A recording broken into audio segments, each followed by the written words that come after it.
And Fran Garcia reads it well and finds a teammate Ardagula, very well defended by the young fullback. What a ball that is!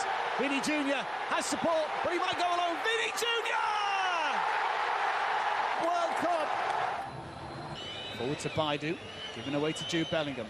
Ardagula, oh, it's a heavy touch into the path. Vinny Jr. for two, cuts it back, and there's the finish by Federico Valverde. And away.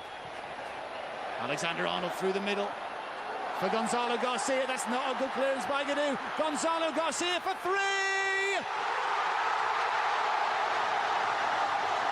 This young man continues to impress for Real Madrid. He has to find a way of getting goals. Looked like it had gone away from him, but there, he doesn't give up.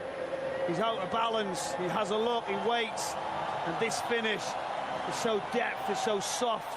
The real quality. Under pressure, but he knows where it is, he knows what he's going to do. That seals it for Real Madrid.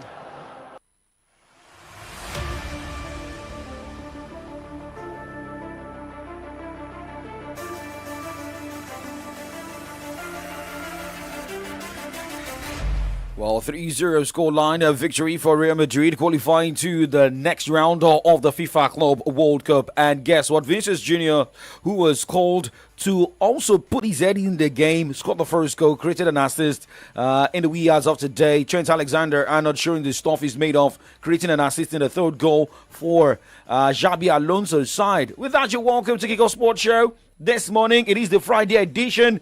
And I don't know who supported Real Madrid. I think that should be Favor Laurentola Ganzi, who supported Pachuca. Okay, sorry. No, not Pachuca. But hey, my name is Oladako. Couldn't be Ganzi is here this morning. You need to tell. I think he says you'll be supporting PSG, right? Yeah, Paris Saint-Germain. Okay, good morning to you. Yeah, good morning, YOUNGSTRIKER 9. Good morning to our listener out there. It's Friday. And of course, thank God, it's Friday. We're set again to preach the Friday sermon to you according to the word of sport. The group stage of the ongoing FIFA Club World Cup is done and dusted. And now we are through to the round of 16 of this competition. The boys have been separated from the men already, and the contenders have also been separated from the pretenders. Now the business stage of this competition. Big clubs are battle ready to go against one another. Chelsea against the Benfica and some other mouth-watering fixtures. Paris Saint-Germain against Inter Miami. So a lot to look forward to in the next coming days in the ongoing 21st edition of the FIFA Club World Cup. But like I said, my team, Paris Saint-Germain, will be playing on the 29th of this month. The same day the Super Falcons will also be playing against the Black Galaxies of Ghana. So I'm excited and I look forward to what's going to happen in that particular encounter. Paris Saint-Germain have got all it takes to make it to the final stage. Let's hope they can live up to the expectation. Okay, well, remember, we've got a lot to be discussing about the FIFA Club World Cup. A lot of people said that maybe, because I was reading the commentary in the middle of the night about Brazilian teams doing well at the FIFA Club World Cup. Yeah. Is it about the season? Is it about the weather? Is it about how close South America is to the United States of America? Is it maybe because we are seeing consistency? Maybe we have some players that are also doing well with their club side but will not be playing for the Brazilian national team at the World Cup in the United States of America. We look at all this in the course of the show. But first, let's go look at updates coming from the world of tennis. Same as Formula One. Remember, we have a race going down this weekend, which is this weekend's the Austrian Grand Prix. Lando Norris says he needs to stop making as many mistakes to ensure he has the best chance of winning the Formula One driver's title this year. The McLaren driver crashed into the back of teammate and championship leader Oscar Piastri in the last race in Canada. And for Lewis Hamilton, he has warned Ferrari fans not to expect much change from the upgraded floor. The team have brought this to this weekend's Austrian Grand Prix. Hamilton has endured a hugely disappointing debut campaign with Ferrari after joining the blockbuster switch from Mercedes, with the 7-time world champion having failed to score a Grand Prix podium finish across the first 11 races in red. Too bad. That's disappointing. I remember when the move was announced, I was going to be switching from Mercedes to Ferrari. I was very excited. I felt like that was the rejuvenation he needed in his career. But now we are seeing a not so good Lewis Hamilton. And I don't know what's wrong. I don't know if it's driving skills or maybe the constructors are not just good enough for him. I really don't know what's happening. But the man has even come out to see himself that do not expect much change. The same thing will keep on happening. 11 races so far in the Formula One season and no podium finish for Lewis Hamilton, not even finishing third in the race. I mean, that's very bad based on the standards. But of course, it is what it is. Couple of, drivers to look forward to this season. Lando Norris, talk about Max Verstappen, and even Oscar Piastri. These are guys who are doing well in the driver standings of the Formula One this season. So let's wait and see what happens at the end of the day. Oscar Piastri, leading, dictating the pace, 198 points so far this season. Lando Norris, 22-point adrift of Oscar Piastri, and Max Verstappen in third position, 155 points. But the interesting thing about the Formula One this season is that Max Verstappen, who dominated last season, is now struggling a bit as compared to Oscar Piastri and Lando Norris. So, very much interesting. I mean, we should also give it to McLaren, a team that is doing 1-2 this season. And that can also be a switch. And maybe Lewis Hamilton, Charles Leclerc, these two drivers can also look into that and, get inspired. But you look at the number of points. I only look at points. I mean, you look at points as well. I mean, data is life. So you look at Lewis Hamilton with 79 points in how many races this season? I think 11 races this season. And Lando Norris, that is second, has got 76 points. So you see that it's over, close to 100 points gap between number 2 and number 6. However, I think if Ferrari can put their acts together, do a 1-2 in this race, it can push them further. But do you believe they can do that? That's the problem. Even if they do that, it depends on where Oscar Piastri, Lando Norris, and Max Verstappen also finish in their own races as well. Because it's about the points. Even if you finish second and Lewis Hamilton finishes first, you're still going to get points added to your already added points. So I feel like it depends on. It's still minus.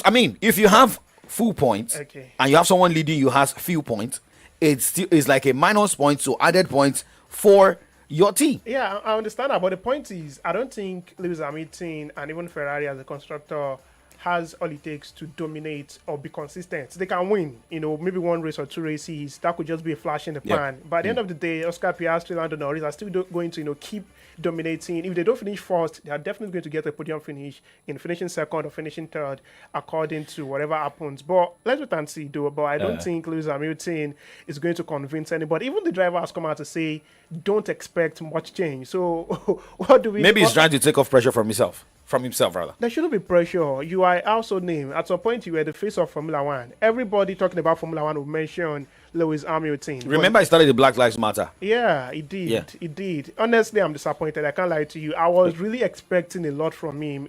At that point, there were issues of Mercedes not doing well in terms of the engine of their vehicles and all of those things. And we thought maybe having a change in constructor could be what he needed in his career. And that change came. Ferrari, another powerhouse in the world of Formula One. And still, the result are not forthcoming for him. So I feel like it's, his own problem, so to say, because when you work with a particular constructor, you're not getting the result. Then you change that constructor and still not getting the result. Then you have to check yourself looking forward. So I think Hamilton must check himself looking forward and see how far he can go in the Formula One this season. Well, I still feel like Lewis Hamilton, most especially what is coming from Toto Wolff, his former proprietor from Mercedes. He still has the confidence that Lewis Hamilton can still come up with something fantastic. But you look at your last, you're as good as your last job as any. If you're a coach, if you're a player, you're as good as your last job. But you just need one race to get going. Definitely. Look at Haaland yesterday. He was in high form. Look at the whole Manchester City team. A lot of people almost said that, okay, Pep Guardiola should be fired before the end of the season. Now, look at what is happening. And now they are firing all cylinders. Again, I get. All right, now let's go straight to tennis. This morning at the Eastbourne International Games are going down today at the ATP 250. That's the semi-final. Ugo Umbat will take on Jason Probski as Taylor Fritz will be up against Alejandro Davidovich Fokina. And we have the Mallorca Championships at ATP 250 also. All these are in preparation ahead of the Wimbledon. We've got our 2 games to come today in the Mallorca Championships. Talon Grexpo against Felix Auger-Aliassime by 2:30 p.m. And to come by 5 p.m. later today, Corentin Moutet against Alex Michalsin by 5 p.m. later today. Okay, well, let's talk about the ladies this morning. Games are going down. Iga Swiatek will be in action against Jasmine Paolini, and Jessica Pegula will be up against Linda Noskova. 12 and 2 p.m. are the time for these games at the Bad Homburg Open WTA 500 ahead of the Wimbledon. I can't just wait to see. Although for some tennis stars, they are looking at either pulling out of ahead of the Wimbledon or even missing the Wimbledon. And that is about the story of Barbara Krejcikova. Yeah, there is an update concerning Barbara Krejcikova. She has withdrawn from the Eastbourne Open just yesterday with a right thigh injury, and that has raised concern ahead of her Wimbledon title defense. Remember, Krejcikova gave Varvara Grachova of France a walkover win in the quarterfinals at Devonshire Park, and of course the Czech initially felt pain during Wednesday's second-round victory over Jody Burrage of Britain. And the problem, according to reports, worsened overnight, and now she has withdrawn from the Eastbourne Open. And the title she won last season, the Wimbledon, I don't know if she's going to be able to defend it. Even if she's fit for the Wimbledon, would she be as good as she was last season? Definitely time will tell. Time will tell, but let's talk about a man who doesn't think about time or age. That is Manny Pacquiao. And he says he has 2 or 3 fights left in him as he looks to claim the WBC welterweight world title with a victory over Mario Barrios ahead of the battle the MGM Las Vegas on July 19. You look at Manny Pacquiao, a man who always comes out to fight because of money. Look at how Philippine is, the economy in that country. Yeah, he hasn't fought in the last 4 years, but now he's coming back to take on another interesting, bout, maybe 2 or 3 more fights. We don't know, but definitely it's something interesting to see. Manny Pacquiao, one of the household names in the world of boxing, and 46 years of age, close to 50 already. I'm very scared. I'm very skeptical because when you're, getting to that age, 50 years of age, I don't know if your bones will still be strong for you to, withstand punches. But let's wait and see what happens when he comes back. 4 years he hasn't fought, but now he's coming back after a 4-year off, and he attempts to break his own record by becoming the oldest welterweight champion in boxing history. You see, you spoke about someone getting closer to 40 and looking 50, at the bone. I mean, to 50. And you look at how non-Africans, maintain themselves, their health. And if you're into sports, you look at all these people, look at all these players, they don't look aging. You look at Austin J.J. Okocha, for example. You don't look, if you look at his age. But however, look at boxers. I think when Floyd Mayweather came out, so he had, after beating Manny Pacquiao, I think he had about a big one as well. But it's all about money, yeah? But I think sometimes age is just number when you look at some sports. If he's still fit enough, why not? The money is good. The all clout is good for him as a boxer. But of course, I'm just skeptical about whether he's going to win the title, because he wants to claim it from someone who owns that title. That's the WBC welterweight world title. Mario Barrios owns it at this point in time, and Manny Pacquiao hasn't fought in 4 years. Coming back from a short hiatus to battle someone who has been consistent in the world of boxing to claim the WBC welterweight world title, that could be difficult. But if he has what it takes, if he's fit enough and he has the skills and qualities still in him, definitely it's something interesting to see on the 19th of next month. Okay. Somebody got punched and he got retired.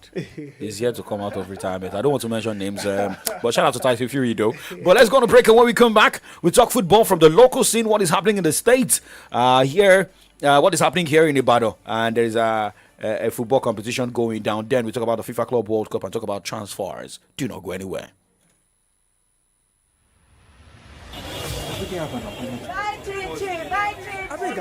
Why all this commotion for Mommy Dolapo's shop? It's Rocky by Chin Chin. Everybody's saying a better snack all day long. Now wow. This Rocky by Chin Chin, they're good for money snack. What are you eating that got you so excited like this? Mr. Tunde, na Rocky by Chin Chin. Oh. Rocky by Chin Chin? Yes, Oga. It's very delicious and nourishing. Are you serious? You don't believe me? Go ahead, have a taste. Wow, no wonder everyone is crazy about it. Mary, help me and go get some Rocky by Chin Chin so I can use it for breakfast. Okay, sir. Rocky by Chin Chin. Very delicious. Yummy. Rocky. Rocky by Chin Chin. Unleash the unstoppable snack adventure. Produced by Sumal Foods.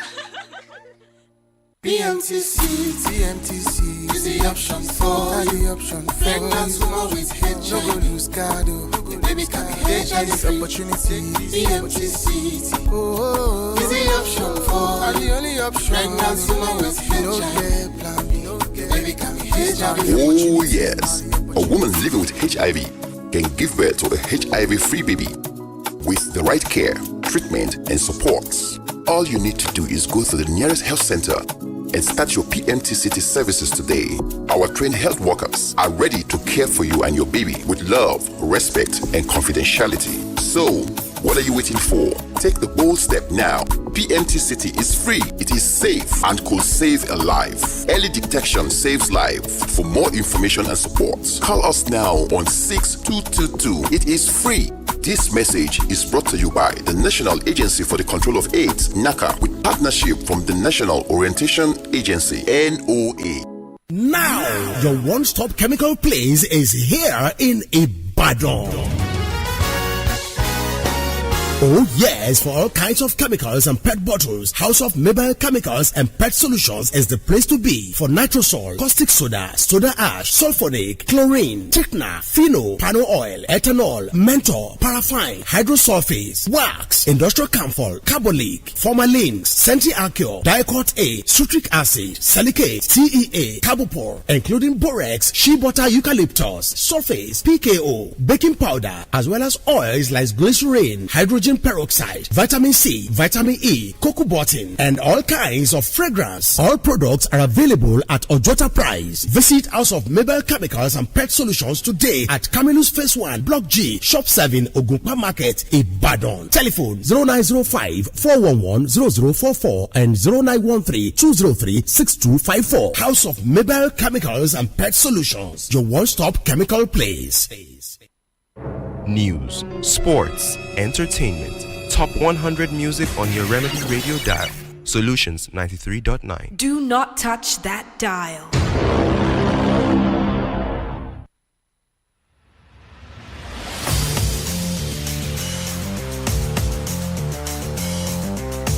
Kickoff Sports Show still live on Solutions 93.9 FM. Check out time right now. This is 9:18. And, well, Gans is still here. YoungSTRIKER here.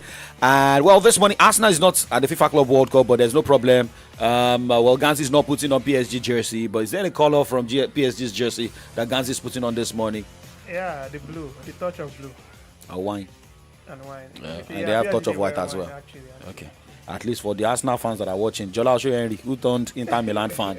Adeboja Yusuf, good morning. Olasinde, Abib Kama, good morning to you guys. So let's start from Ibadan and talk local football here. Grassroots football. The stage is set for the commencement of the maiden Olubadan Olakunleye Football Club Football Cup, scheduled to commence Saturday at Bishop Phillips Academy, Monitor, Ibadan, or your state. Now, the Olubadan Olakunleye Cup 2025 packaged by Tall and White Company in partnership with Palace of Olubadan and supported by Oswan or your state sports council, OSMDA network, or your state football association, that is Oyo FA, and the state ministry for youth and sports is aimed at discovering of talent for the state and country at large. Addressing journalists at the banquet hall of the Olubadan Palace on Wednesday ahead of the tournament, which gets underway tomorrow, His Imperial Majesty Olubadan of Ibadan Land, Oba Akinloye or Olalere Owolabi Olakunleye, noted that the tournament will be coming up among Ibadan market football teams, thereby called for peaceful conduct of the participants during the tournament. Oba Owolabi Olakunleye, who was represented by Prince Folaseke Olakunleye, stated that the event was put together to commemorate the 1 year on the throne anniversary of His Imperial Majesty Oba Owolabi Olakunleye. Now, according to some of the people at the event, also speaking of your state's former commissioner of information, Prince Toya Arulogun, who is the chief executive officer at Tall and White Company, the brain behind the tournament, announced the sum of 500,000 naira as a reward prize for the champion, while a sum of 300,000 naira will be a prize for second position, as the third and fourth positions will be coasting home with a sum of 200 and 100,000 naira respectively. And the former commissioner also noted that there will be a consolation prize or prizes for the best goalkeeper, highest goal scorer, most valuable players, amongst others. And we're also getting update that the tournament will provide, the organizers of the tournament will provide branded jerseys for the participating teams at the semi-final stage of the tournament. So, here from the Oyo State FA, Mr. Kehinde Ojelowo, who's the Secretary General of the State FA, disclosed that the first match will be coming up between the First Gbagi Market and Bola Ige Market at the Bishop Phillips Academy in Warroad, Ibadan on 28th of June 2025. But here, if you are giving out that amount of cash for traders who are participating in sports, football, goalkeeper, and other, MVPs, I hope Shooting Stars, Crown FC, No, not Sporting Lagos. But these two teams must have their scouts at these games. Definitely. I mean, that's why grassroots sport development is very important, because that's where you can discover raw talent and nurture those talent to become stars in the future. So I think this competition, this initiative is very good. A couple of, market men and women are actually talented in terms of playing football. And you cannot discover this talent if you don't organize competitions like this. So I think it's good. And just like you said, Shooting Star Scouts must be there. They even need players. We were talking about it in the Yoruba sport update this morning, that they released about 13 or 14 players from Shooting Stars already. So they need replacement, and they will tell you they don't have money. So this is where you can get a low budget replacement for the players who have departed, Shooting Stars. So they should be there. Crown FC as well. They are also on the verge of qualifying or getting a promotion to the NPFL, because they are going to be playing the playoff for Crown FC. So I think they can also get some players here. And aside that, it's very good when you bring up competitions like this. You get to discover talent. People who are supposed to be wasting their talent, so to say, would have this opportunity, showcase their talent to the world. And who says you cannot even move from here to go play for an European team? Yeah. I mean, an European team. It has happened before. Players from Real Stars Academy, right from Real Stars Academy went to Spain, Inter Milan, to Germany, to Italy. So I think it's good, and let's see how far they can go with this competition. And let's also let people know that Auckland FC, Auckland City, that played at the FIFA Club World Cup, most of their players are not really the professional. Yeah, they are not. Some of them still work. Yeah. Some of them factory are workers, teachers. As well. Yeah, even the guy who scored their only goal in this competition, I think they said he's a banker or something. He's not really a full-blown professional footballer. So I think it's good, honestly. Let's wait and see how far they can go. Okay, well, wishing Arulogo and the team the same as the Olubado of Ibadan land, Olakule, peaceful stay on the throne, and we celebrate more. And for the players, please, in markets, we always say that there's this drama, hit each other, but I believe that there will be peaceful event. Definitely, I hope so. All right, now let's talk about Super Falcons of Nigeria. They will be playing Ghana in another friendly game on Sunday ahead of the AFCON. However, former Super Falcons captain and striker Mercy Akide has been talking, saying that she's not seeing more of cohesion in the team, and they should not repeat the last mistake made in Morocco. Yes, that was the last AFCON.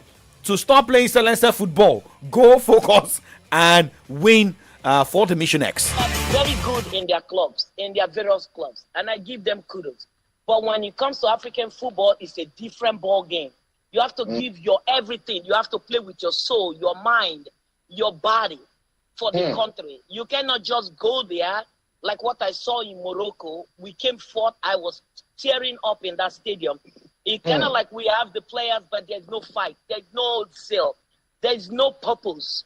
Let me just put it like that. It looks like we have no reason being on that field. Every 50-50 ball, that team that we were playing won 50-50 ball.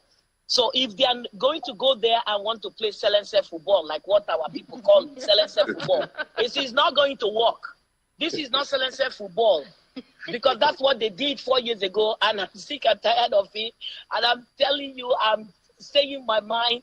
They have to stick. They've given these girls so much. In my time, we barely have nothing, but we played.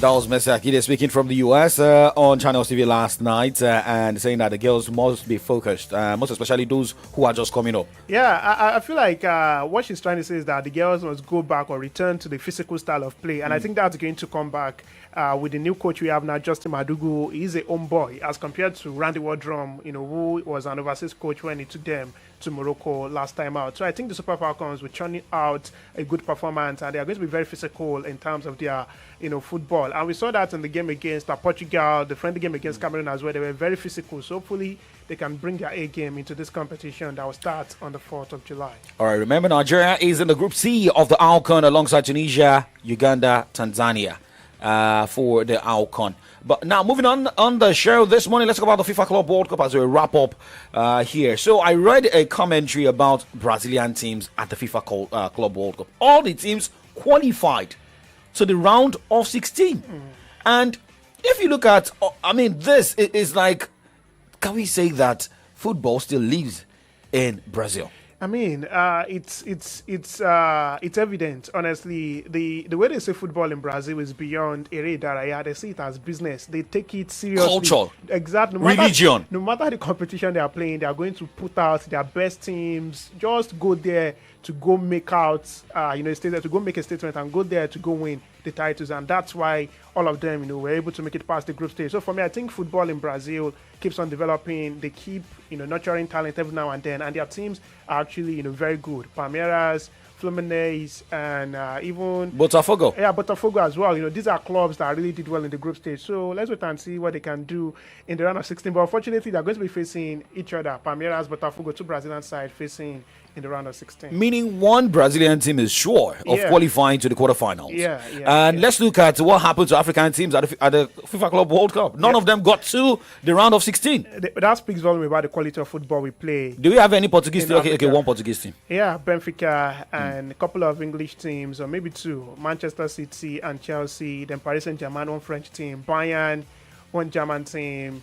Borussia Dortmund as well, another German team. And Real Madrid as well, the only Spanish team in this competition. So I think football in Brazil is something else, really. The way they even play their own Champions League over there, they take it like war. They see it like, we go die there. And that's why they are doing well in this competition. They play less football. Exactly. Honestly, I won't be surprised if a Brazilian team makes it to the final. Honestly, I won't be surprised. Okay, let's keep our fingers crossed. Well, I know Adedamola Lafewa has never been to Brazil before. Same as Comrade Ayode Jadi Shokpe. He has never been to Brazil before. Comrade Ladi Martins, unfortunately, you have never even gone past Ibadan. But let's talk about what happened yesterday. Myself and Damola Lafewa were discussing yesterday about the renaming of the Polytechnic Ibadan, and that also caused drama till I think 11 or 1 a.m. this morning. Okay, so renaming the Polytechnic Ibadan after former governor of Oyo State, Dr. Omololu Olunloyo. Comrade, a lot of questions are begging for answers here. Is it compulsory that we rename institutions after politicians or after people who have made their mark? Remember what happened to they almost renamed Unilag to Maulag, but there was a protest and that was stepped down. But I read commentaries, people saying that it shouldn't have been, maybe a library should have been renamed after Dr. Omololu Olunloyo. Good morning, comrade. Good morning. Like everything in life, there are usually perspectives. And which perspective eventually prevails? Were you consulted? Who and who? How many people were consulted? You understand? So we are getting what we have from the perspective of the person on whose table. Is it about the perspective of who took the decision? If you look at football, for example, Rashidi Yekini in Portugal, a stand was named after Rashidi Yekini. Yeah. Samson Siasia is alive in Bayelsa. A stadium was named after him. Yeah. And look at what happened in Ogun State. A stadium was named after a player. So there should be. I mean, you will call the former governor someone who invested much in education, being the first rector of Polytechnic Ibadan, the Polytechnic Ibadan. So it's still about perspectives. But who takes the decisions? It's as straightforward as that. Or which perspective he agrees amongst all the... It might not even be his own perspective, but it might be a perspective of one of the people around him. And yes. And that is a decision. Okay. All right. I know more decisions will be taken on the show today. But more analysis. Comrade Adedamola Lafewa, I know you'll be happy seeing me flash Arsenal jersey this morning. But don't worry, you are not in the FIFA Club World Cup. But we'll see what will happen next season. I am behind you. But I can pull out at any time. What do you want to say now? That you are good to go. All right, guys, do not go anywhere. Coming up next is from the dailies with Adedamola Lafewa and Comrade Ayodeji Ajishokwe. My name is Oladapo Okunubi. And my name is Omoni Alade. Oh, yeah.